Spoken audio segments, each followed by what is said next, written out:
ब्रह्मकमळ हे फुलझाड आणि ही वनस्पती दिव्य मानली जाते. ही वनस्पती ज्यांच्या घरामध्ये असते, नक्की कुठल्या सकारात्मक गोष्टी त्यांच्या बाबतीत घडतात, चला जाणून घेऊया. पण त्याआधी चॅनलला सबस्क्राईब करा आणि आमच्या फेसबुक पेजलाही फॉलो करा. मंडळी, आपण ज्योतिषशास्त्रानुसार, वास्तुशास्त्रानुसार, धार्मिक दृष्टिकोनातून, पौराणिक दृष्टिकोनातून, वैज्ञानिक दृष्टिकोनातून आणि आरोग्याच्या दृष्टीने सुद्धा ब्रह्मकमळाचे लाभ जाणून घेणार आहोत.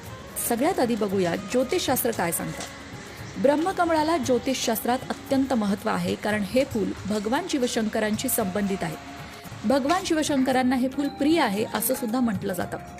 या फुलाच्या प्रभावामुळे किंवा या वनस्पतीच्या प्रभावामुळे जीवनात सकारात्मक बदल होऊ शकतात. ब्रह्मकमळाचं फूल भगवान शिवशंकरांना अर्पण केलं असता भगवान शिवशंकरांची कृपा होते. ज्योतिषशास्त्राच्या दृष्टीने विचार करायचा झाल्यास, जेव्हा कुंडलीमध्ये काही ग्रहदोष सांगितले जातात आणि त्यामुळे ताणतणाव आणि समस्या निर्माण होतात, तेव्हा ब्रह्मकमळाची पूजा करायला सांगितली जाते. त्यामुळे व्यक्तीच्या जीवनात सकारात्मकता येते. खास करून सूर्य, चंद्र, मंगळ आणि शनी या ग्रहांशी संबंधित काही समस्या असतील तर ब्रह्मकमळाची पूजा करायला सांगितली जाते. हे फुलझाड घराच्या दक्षिण पूर्व दिशेला जर लावलं, अर्थात दक्षिण पूर्व दिशा म्हणजे आग्नेय कोपरा, या आग्नेय कोपऱ्यामध्ये जर तुम्ही ब्रह्मकमळाचं रोप लावलं तर तुमच्या घरात धनसमृद्धीला